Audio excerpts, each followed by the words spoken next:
औज़ुबिल्लाहि मिनश्शैतानिर्रजीम बिस्मिल्लाहिर्रहमानिर्रहीम। तमाम स्टूडेंट्स को मेरी तरफ से अस्सलाम वालेकुम।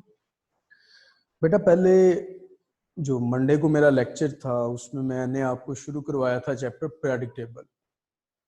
पीरियडिक टेबल में मैंने आपको बताया कि बेटा ग्रुप्स क्या होते हैं, पीरियड्स क्या होते हैं, मॉडर्न पीरियडिक टेबल के बारे में बताया।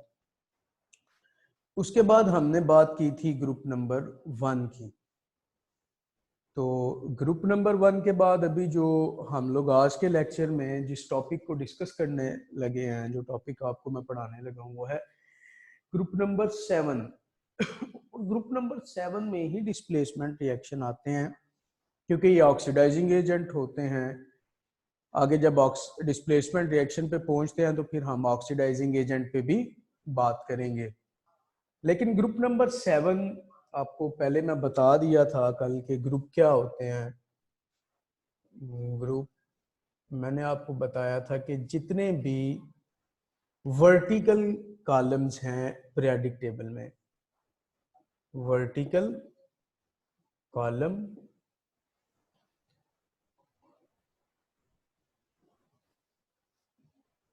इन पीरियडिक टेबल, जितने भी वर्टिकल कॉलम हैं पीरियडिक टेबल में उन्हें हम ग्रुप कहते हैं।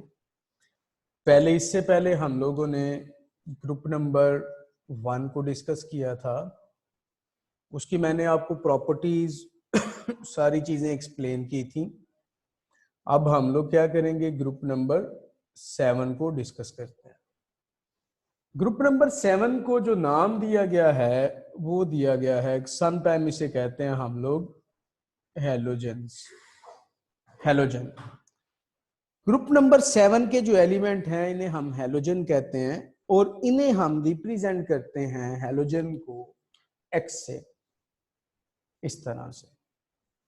कि मैंने आपको कहा था कि ग्रुप नंबर 7 जो है ये नॉन मेटल्स हैं, सारे के सारे नॉन मेटल हैं। नॉन मेटल में मैंने आपको एक प्रॉपर्टी बेटा बताई थी कि ये सारे के सारे डाई एटॉमिक फॉर्म में है। Diatomic form, diatomic form means कि दो हैलोजेंस अगर बात करते हैं तो इसको कुछ इस तरह से मैं रिप्रेजेंट करूंगा X2, लाइक दैट कि अगर फ्लोरीन है तो वो F2 में आएगा, ब्रोमीन है तो Br2 में आएगा, क्लोरीन है तो Cl2 में आएगा और अगर आयोडीन है तो वो I2 में आएगा। ठीक है। अब यहां पर फ्लोरीन, ब्रोमीन, क्लोरीन, आयोडीन। अब देखो फ्लोरीन, फ्लोरीन के दो एलिमेंट, दो एटम हैं जो कि F2 को रिप्रेजेंट कर रहे हैं।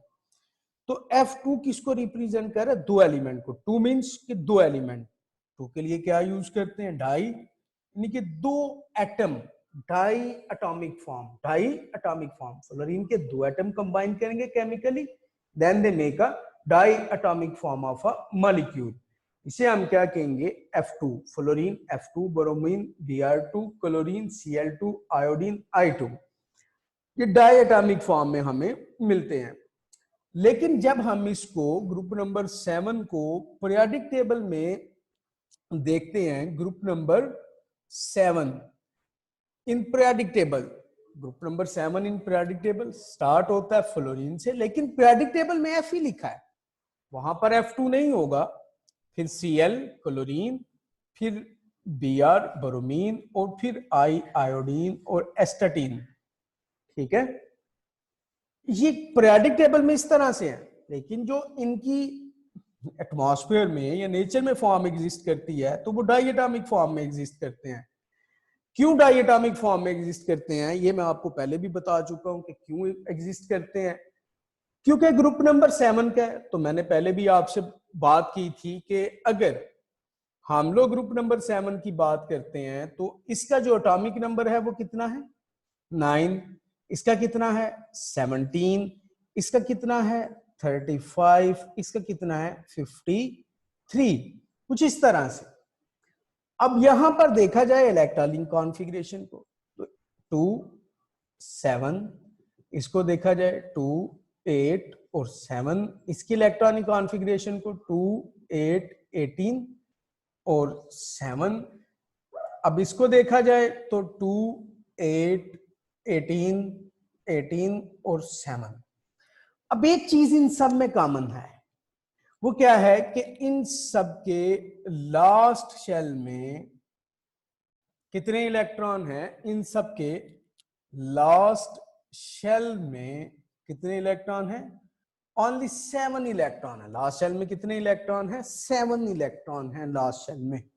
अगर फ्लोरीन को देखना चाहते हैं तो आप देखें, फ्लोरीन का एटॉमिक नंबर 9, ये इसका फर्स्ट शेल है, ये इसका सेकंड शेल है। फर्स्ट शेल में 2 इलेक्ट्रॉन, सेकंड शेल में 2, 3, 4, 5, 6, 7 इलेक्ट्रॉन। अब देखो 7 इलेक्ट्रॉन है, तो अगर एक इलेक्ट्रॉन ऐड किया जाए तो इसके 8 इलेक्ट्रॉन हो जाएंगे, इनके 8 इलेक्ट्रॉन हो जाएंगे। 7 इलेक्ट्रॉन में एक इलेक्ट्रॉन को ऐड कर दें तो 7 इलेक्ट्रॉन में एक इलेक्ट्रॉन को ऐड करें तो 8 इलेक्ट्रॉन बनते हैं। यहां पर जब 8 इलेक्ट्रॉन होंगे तो इसका जो शेल है वो कंप्लीट हो जाएगा।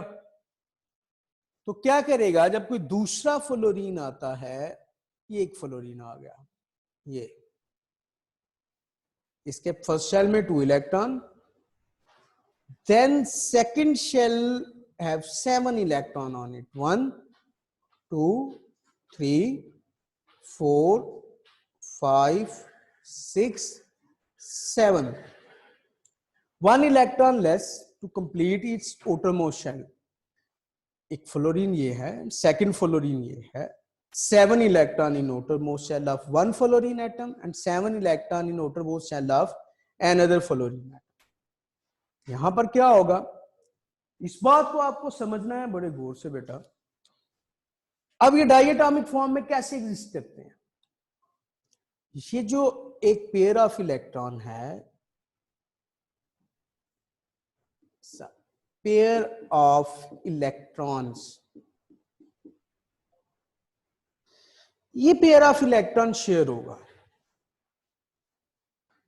ये इलेक्ट्रॉन फ्लोरीन का जितना इसका है उतना ही ये इलेक्ट्रॉन इसका है, और इसके दरमियान सिंगल कोवलेंट बॉन्ड बनता है। ये बात मैं पहले भी बता चुका हूं आपको कि सिंगल कोवलेंट बॉन्ड बनता है। ये एग्जिस्ट करेगा F2 की फॉर्म में। इसका outermost shell is complete, then the fluorine is a diatomic molecule। कैसे?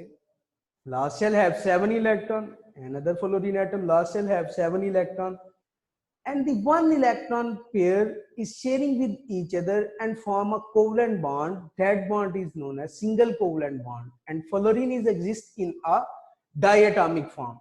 Like that, bromine also exists in a diatomic form, chlorine also exists in a diatomic form, iodine also exists in a diatomic form। यहां पर कुछ आपसे question पूछ सकता है, तो board को रफ करना पड़ेगा।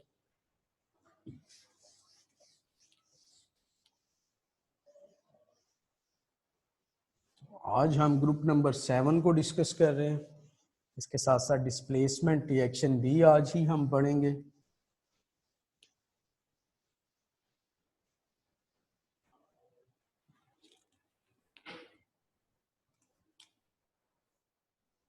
कुछ प्रॉपर्टीज इसकी आ जाती हैं, जैसे कलर की बात करते हैं। Fluorine, bromine, chlorine,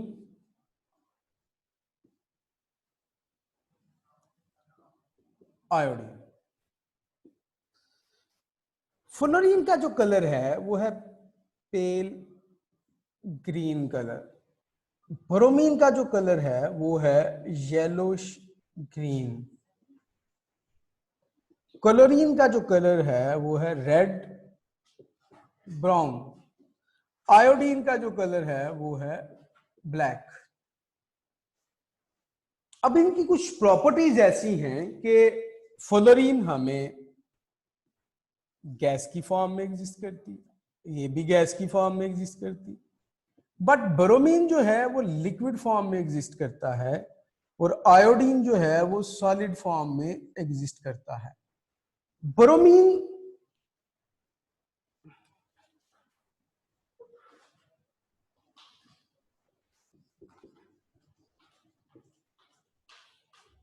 fluorine, chlorine, bromine और आयोडीन। अब फ्लोरीन जो है वो गैस की फॉर्म में, क्लोरीन जो है गैस की फॉर्म में, ब्रोमीन लिक्विड की फॉर्म में, आयोडीन जो है वो सॉलिड की फॉर्म में एग्जिस्ट करता है। अब ये दोनों क्या हैं? Both are gases, both are gases.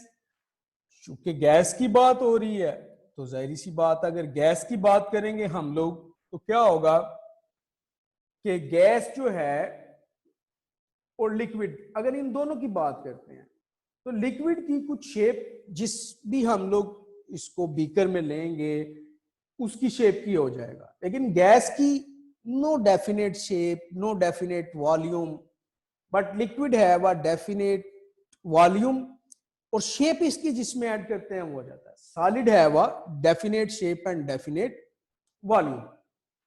अब जब हम डाउन द ग्रुप आते हैं, बात कर दी मैंने इनकी कि ये फिजिकल स्टेट में आपको किस फॉर्म में मिलती हैं, तो आपको गैस की फॉर्म में मिलेंगी, फिर लिक्विड की फॉर्म में और फिर सॉलिड की फॉर्म में। अगर हम डाउन द ग्रुप आते हैं तो अब इनकी बात करते हैं हम लोग मेल्टिंग पॉइंट की और हम लोग बात करते हैं बॉइलिंग पॉइंट की।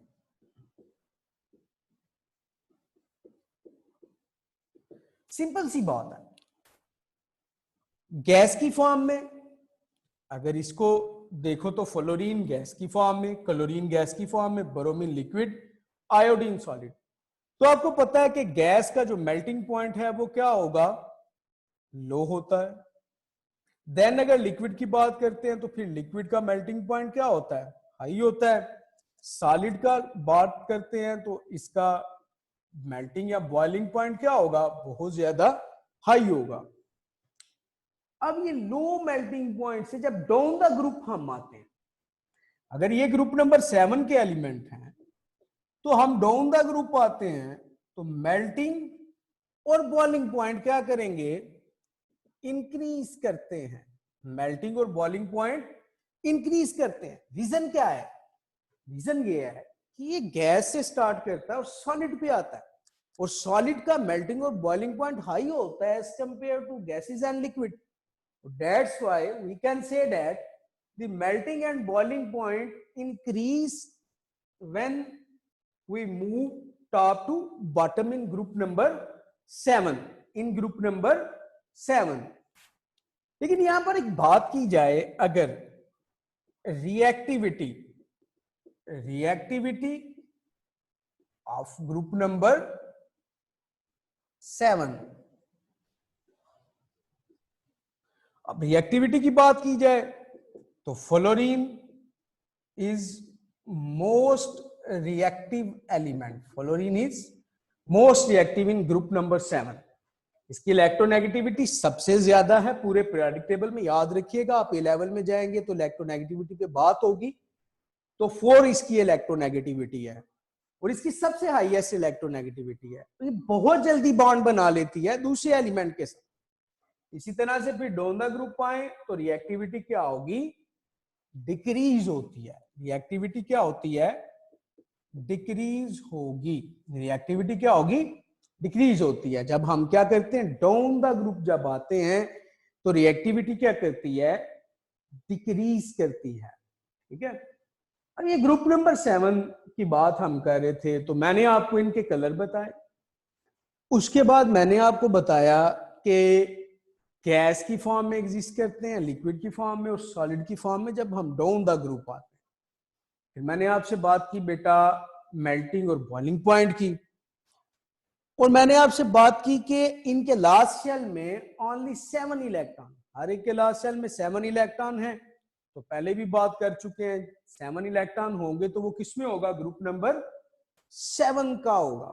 किसका होगा? ग्रुप नंबर 7 का, क्योंकि लास्ट शेल में how many electron are present in last shell? Only a 7 electron in last shell of group number 7. That's why we can say that the fluorine have last shell have 7 electron and belong to group number 7. Chlorine 7 electron, bromine 7 electron, iodine 7 electron. तो ये सारे के सारे किस group से belong करेंगे? Group number 7 से, क्योंकि आउटरमोस्ट शेल में 7 इलेक्ट्रॉन्स हैं। उसके बाद रिएक्टिविटी की बात की कि बहुत ज्यादा रिएक्टिव है और ये डायटोमिक फॉर्म में पाई जाती है, ये भी मैंने आपको बताया। ये नॉन मेटल है, ठीक है, और ये अगर नॉन मेटल हैं तो not good conductor of heat and electricity. जब ये नॉट गुड कंडक्टर होंगे तो इनके मेल्टिंग और बॉइलिंग पॉइंट बहुत ज्यादा हाई नहीं हो सकते। बॉइलिंग और मेल्टिंग पॉइंट कम हो गए गैसेस की फॉर्म में, लिक्विड की फॉर्म में या फिर सॉलिड की फॉर्म में, तो मेल्टिंग पॉइंट इतने ज्यादा हाई नहीं हो सकते। आयोडीन का हाई होगा क्योंकि वो सॉलिड की फॉर्म में। ब्रोमीन को हम लोग ऑर्गेनिक केमिस्ट्री में यूज करते हैं टेस्ट करने के लिए कि अल्केन है या फिर अल्कीन है। तो जब ऑर्गेनिक पढ़ेंगे तो फिर आपको मैं ब्रोमीन लिक्विड वाटर टेस्ट भी बताऊंगा। अभी मैं बात करना चाहता हूं अब आपसे डिस्प्लेसमेंट रिएक्शन की, क्योंकि वो भी ग्रुप नंबर 7 के एलिमेंट से ही डिस्प्लेसमेंट रिएक्शन एक्सप्लेन करते हैं आपको।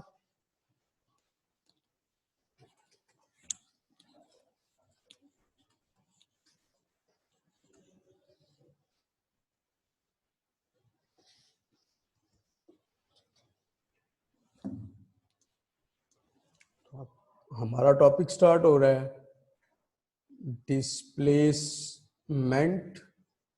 रिएक्शन। डिस्प्लेसमेंट रिएक्शन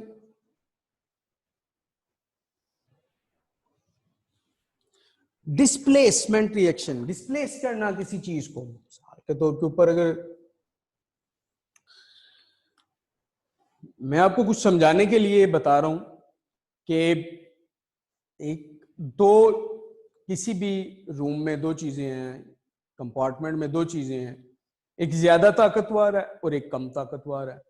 तो वहां पर उस रूम में कौन रहेगा? जो ज्यादा ताकतवर होगा। जो कम ताकतवर है वो क्या करेगा? उसको डिस्प्लेस कर देगा रूम से, ठीक है, रूम से बाहर निकाल देगा जो कम ताकतवर होगा। अब ये डिस्प्लेसमेंट रिएक्शन को कुछ इस तरह से हम एक्सप्लेन करते हैं कि अगर हम लोग बात करते हैं ग्रुप नंबर 7 के एलिमेंट्स की, तो ग्रुप नंबर 7 में फ्लोरीन, क्लोरीन, ब्रोमीन, आयोडीन, एस्टेटिन,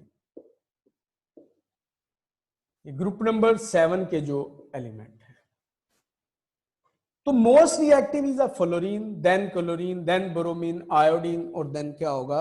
एस्टेटिन। अब डिस्प्लेसमेंट रिएक्शन होता क्या है? आपने इलेक्ट्रोलिसिस पढ़ा O2 में? बिल्कुल पढ़ा, मैंने भी पढ़ाया आपको। तो मैंने वहां पर आपसे बात की थी ऑक्सीडेशन की। अगर आप क्लास में होते तो मैं आपसे सवाल पूछता ऑक्सीडेशन के ऊपर, लेकिन अब आप क्लास में नहीं है, ऑनलाइन लेक्चर ले रहे हैं। तो ऑक्सीडेशन क्या होता है? Lose of electron. लेकिन ऑक्सीडेशन टेक प्लेस कब होगा? जब आपके पास क्या होगा? Oxidising agent. अब बड़ा इंपॉर्टेंट, यहां पे बच्चे बहुत सारा सोचते हैं कि ऑक्सीडेशन क्या है और ऑक्सीडाइजिंग एजेंट क्या है। चलो मैं आपको एक्सप्लेन करता हूं। अगर आपका दिल कह रहा है चाय पीने को, तो आपके पास क्या होना चाहिए? चाय बनाने के लिए चीजें होनी चाहिए, फिर ही चाय बनेगी। तो इसी तरह से जब आपने ऑक्सीडेशन करवानी है तो फिर आपके पास क्या होना चाहिए? ऑक्सीडाइजिंग एजेंट होने चाहिए। तो ग्रुप नंबर 7 के जो जितने एलिमेंट हैं ये सारे के सारे ऑक्सीडाइजिंग एजेंट हैं। क्यों ऑक्सीडाइजिंग एजेंट हैं? क्योंकि ये इलेक्ट्रॉन को एक्सेप्ट करते हैं, इस वजह से ये ऑक्सीडाइजिंग एजेंट है। इलेक्ट्रॉन को एक्सेप्ट करते हैं तो इस वजह से क्या होगा? ये ऑक्सीडाइजिंग एजेंट है। मैंने आपसे पहले बात की कि अगर आपको चाय पीनी है तो चाय बनाने का सामान होना चाहिए आपके पास, कम से कम उसके इंग्रेडिएंट्स होने चाहिए, रॉ मटेरियल होना चाहिए, तब ही टी मेक होगी। अगर आपको ऑक्सीडेशन करवानी है तो ऑक्सीडाइजिंग एजेंट होने चाहिए। तो ऑक्सीडाइजिंग एजेंट ग्रुप नंबर 7 के सारे एलिमेंट क्या हैं? ऑक्सीडाइजिंग एजेंट हैं। क्यों? क्योंकि लूज ऑफ इलेक्ट्रॉन, कोई भी एलिमेंट इलेक्ट्रॉन तब ही लूज करेगा जब कोई दूसरा एलिमेंट उसको क्या करेगा? एक्सेप्ट करेगा। देखो सोडियम, सोडियम एक इलेक्ट्रॉन लूज करता है, क्या चार्ज आएगा? +1। क्लोरीन उसी को एक्सेप्ट करता है तो क्या चार्ज आएगा? -1। ये पॉजिटिव, ये नेगेटिव। अब यहां पर ऑक्सीडाइजिंग एजेंट कैसे होगा कि सोडियम ने इलेक्ट्रॉन जो लूज किया वो क्लोरीन ने क्या किया? एक्सेप्ट किया और बॉन्ड बन गया सोडियम क्लोराइड। अब जो एक्सेप्ट कर रहा है ये तो ऑक्सीडाइज हो गया, सोडियम क्या हो गया? ऑक्सीडाइज। और इसने इलेक्ट्रॉन को एक्सेप्ट किया है तो ये क्या हो जाएगा? Oxidising agent. ये क्या हो गया? ऑक्सीडाइजिंग एजेंट, क्योंकि इलेक्ट्रॉन जिसने एक्सेप्ट किया है वो क्या है? Oxidising agent.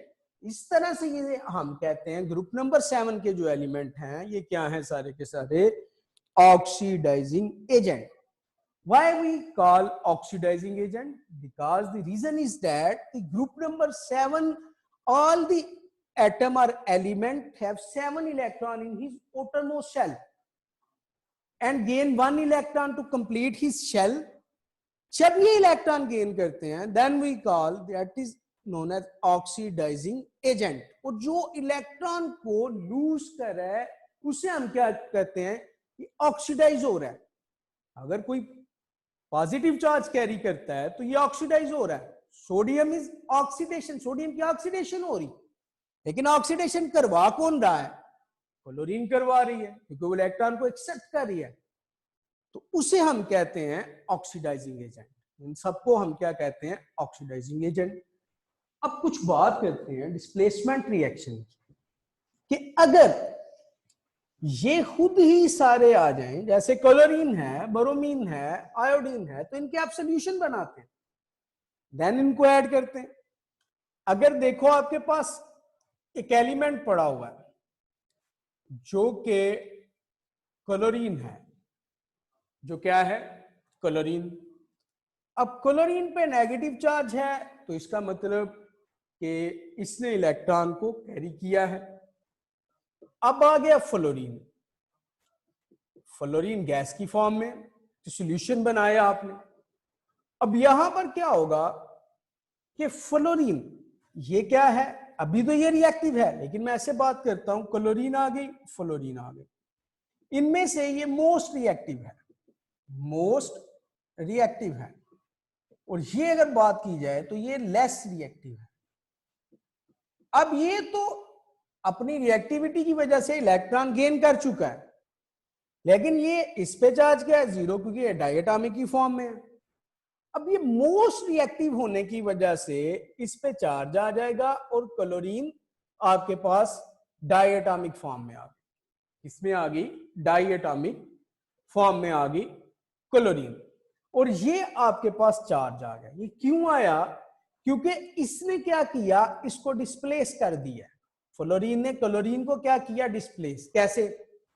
अब इसने चार्ज कैरी किया है, जब चार्ज कैरी करेगा तो ये क्या हो जाएगा? न्यूट्रल। यहां से क्या हो गई? इसकी डिस्प्लेसमेंट हो गई। सॉल्यूशन से क्या हो गई? इसकी डिस्प्लेसमेंट। मैंने पहले बात की थी कि एक रूम में एक नॉर्मल कोई भी आप कह लो कि शख्स रह रहा है, लेकिन उससे ज्यादा ताकतवर शख्स उसी रूम में आएगा तो कम ताकतवर को डिस्प्लेस कर देगा अपनी स्ट्रेंथ से। अब यहां पर फ्लोरीन और यहां पर chlorine, chlorine have a negative charge and fluorine is a neutral. लेकिन जब हम इन दोनों का रिएक्शन करवाएंगे तो क्या होगा? क्लोरीन डिस्प्लेस हो जाएगा, क्लोरीन न्यूट्रल हो गया and fluorine have a negative charge. कैसे हम इसको समझ सकते हैं, अंडरस्टैंड करते हैं कि fluorine, chlorine, bromine, iodine down the group पाएंगे तो रिएक्टिविटी, मैं पहले भी बताया आपको, रिएक्टिविटी डिक्रीज करती है down the group. In the fluorine is the most reactive, then chlorine, then bromine, then iodine. एक दूसरी इक्वेशन से समझते हैं। अब यहां पर bromine carry negative charge, chlorine is neutral. Group में देखें, क्लोरीन फर्स्ट आ रही, देन ब्रोमीन आ रही, chlorine then bromine, bromine carry a negative charge and chlorine is a neutral.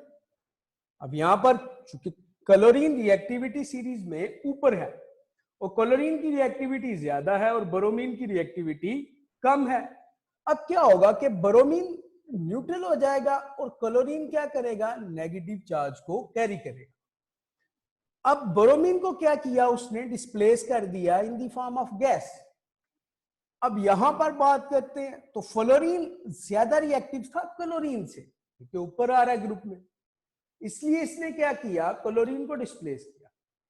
अब जब ब्रोमीन और क्लोरीन के दरमियान हमने देखा तो क्या हुआ कि क्लोरीन को ब्रोमीन डिस्प्लेस कर दिया, क्लोरीन ने क्या किया, ब्रोमीन को डिस्प्लेस कर दिया in the form of gas.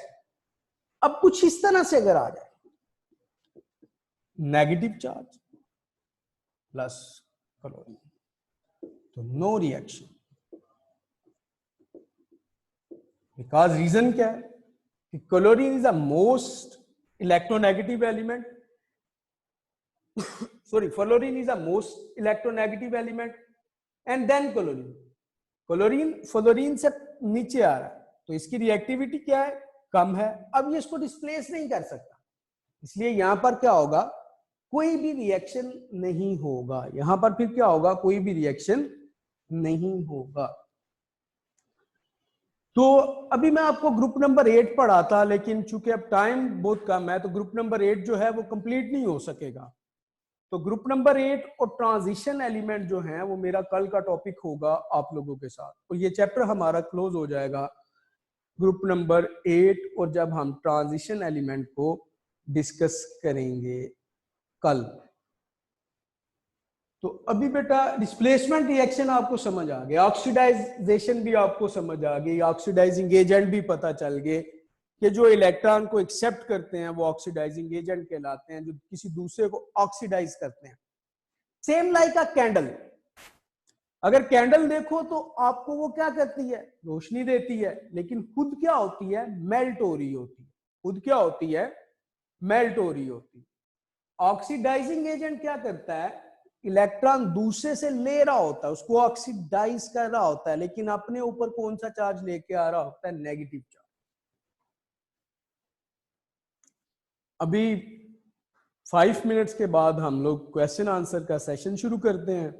आपको कोई मसला है, कोई क्वेश्चन पूछना आपने, तो हैंड रेज करके आप मेरे से कोई भी सवाल पूछ सकते हैं। अभी आपका लेक्चर बेटा ये खत्म हो गया और कल हम डिस्कस करेंगे ग्रुप नंबर 8 को और ट्रांजिशन एलिमेंट को। बेटा अल्लाह हाफिज।